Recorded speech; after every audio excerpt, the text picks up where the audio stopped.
splice on a new piece of splicing thread.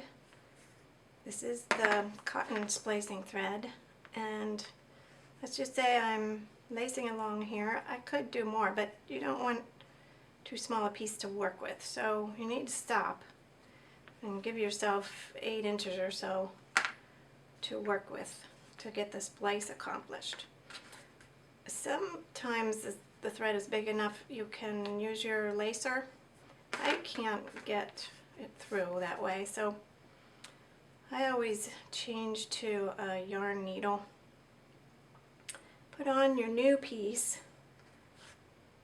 and go back up here a good 4 inches or so and work the threads apart and get the tip of your needle inside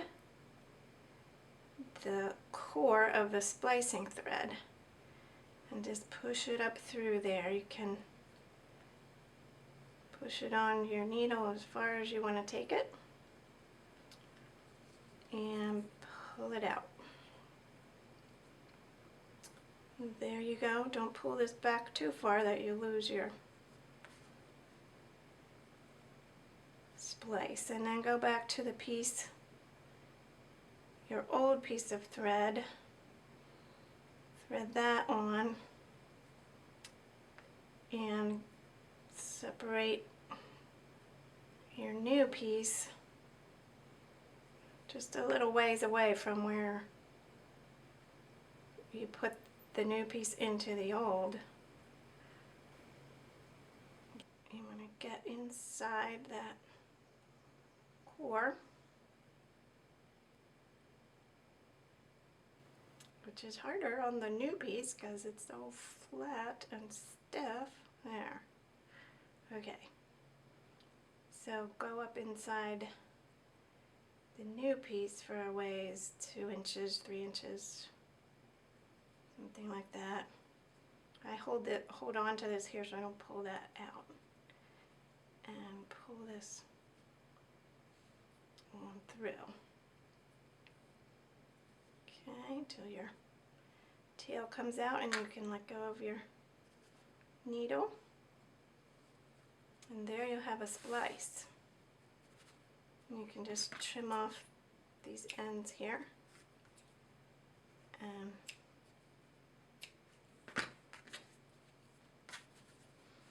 When I'm weaving that, I'll hold close to it as I'm pulling the lacing tight, but that's a good tight splice. Now, if you're not using cotton splicing thread, coming around lacing a butted row, and I would normally just knot the new piece on,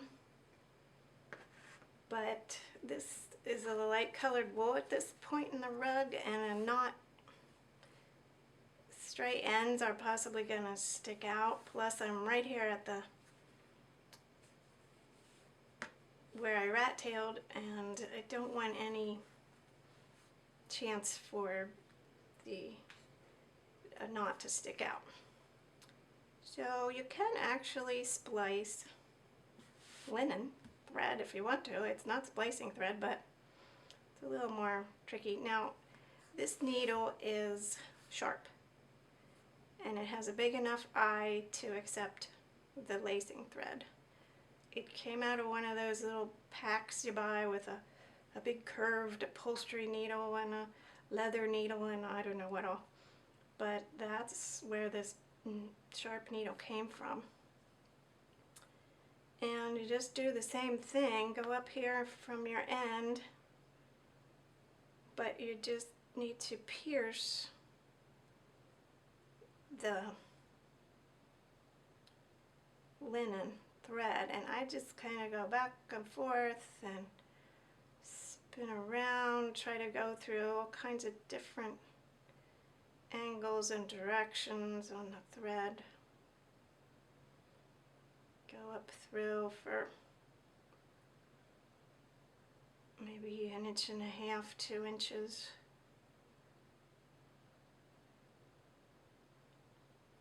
and then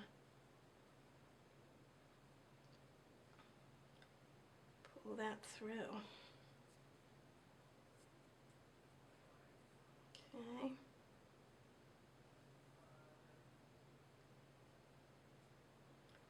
And then go back and put the old end back on. And start just up from where you inserted the new and do the same thing, just in and out. Well,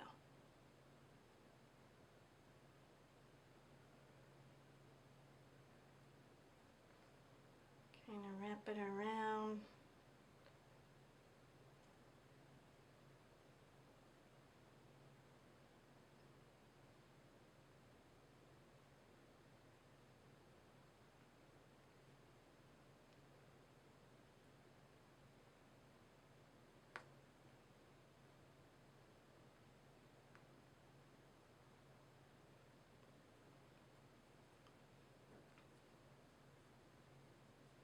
And then carefully pull that thread through there until you can get your needle off.